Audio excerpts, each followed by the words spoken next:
Hi guys! So ngayon ay alas 2 na ng madaling araw at gising pa din ako. Grabe yung struggles ko sa buntis. Talagang hirap ko talaga matulog. So yun guys, gising pa rin ako until na dahil overthinker nga ako. Dami kong isip tungkol sa mga nangyayari sa akin recently. Sa mga sandali ngayon guys, inisip ko yung asawa ko. Parati ko siyang naiisip. Lalo na sa sitwasyon ko ngayon, mas lagi ko siyang hinahanap. Kamusta na kaya siya? Kinakain ba siya na maayos? Nakapagpahinga ba siya na maayos after birth niya? Ay, grabe na-miss ko na talaga siya. Kahit lagi niya akong hinahanapan ng butas ng pagkakamali, pinipilit ko pa rin siya intindihin at supportahan sa lahat ng ginagawa niya. Ayoko lang talaga i-tolerate yung mga ginagawa niya na talagang against sa relationship namin. Kaya kahit masakit sa akin, sige, nag-decide ako ng peace para sa sarili ko dahil mahirap na i-deal yung ganong mga ginagawa niya dahil sobrang sakit, lalo na ngayon nag-buntis ako. Oo, parehas kaming hindi perfect, pero alam ko sa sarili ko na loyal ako at faithful ako sa kanya 100% at proud ako sabihin yun.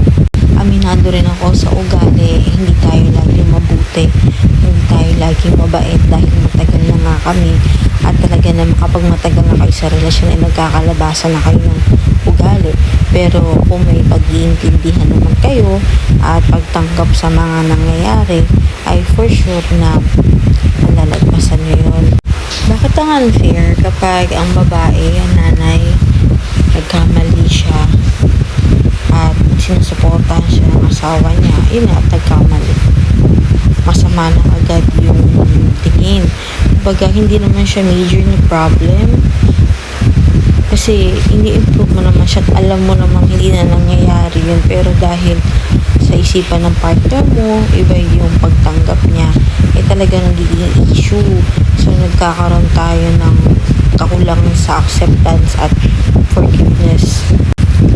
Napaka-unfair lang kasi. Bakit ganun?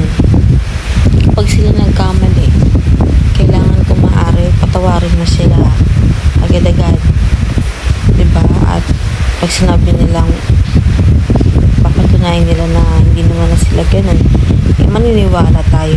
Napakalambot talaga ng puso natin mga babae at mabuti talaga tayo, pero hindi natin iniisip pala at hindi ko din naiisip na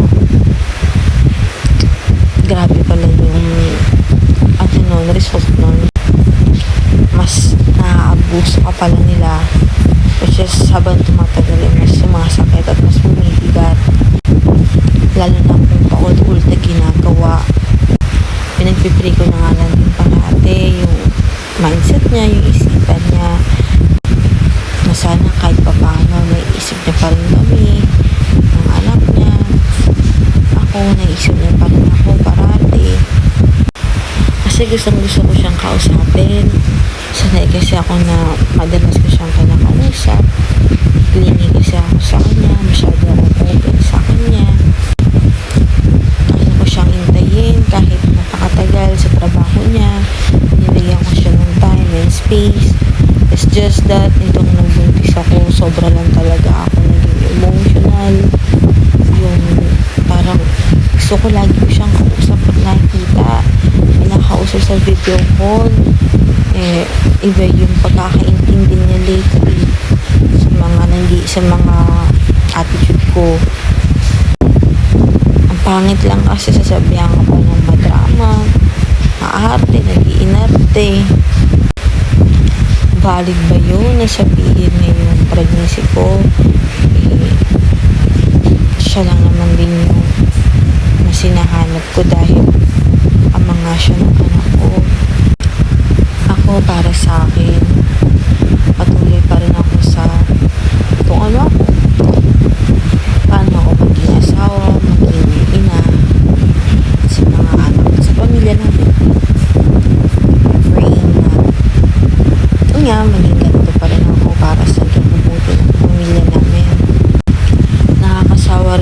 kasi yung paulit-ulit na nangyayari sa inyo na hindi mo naman deserve, lalo na kung kinakasakit ng puso mo.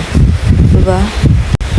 Bakit ba kasi ayaw yung tigilan yung ayaw ko, pero pag gusto niya kailangan susundin ko siya?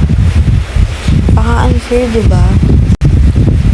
Alam niya namang hindi ako komportable sa mga ganong gawain, lalo na kapag nasa bato siya. Though hindi ko naman talaga mapipilit maaalis sa kanya yun.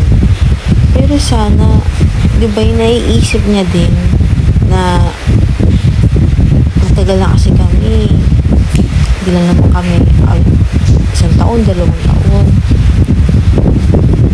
Ilang taon ba kailangan kong tiisin, tanggapin para intindihan siya? Hindi ko alam kung maintindihan ko pa siya dahil na nagsasalita na rin siya.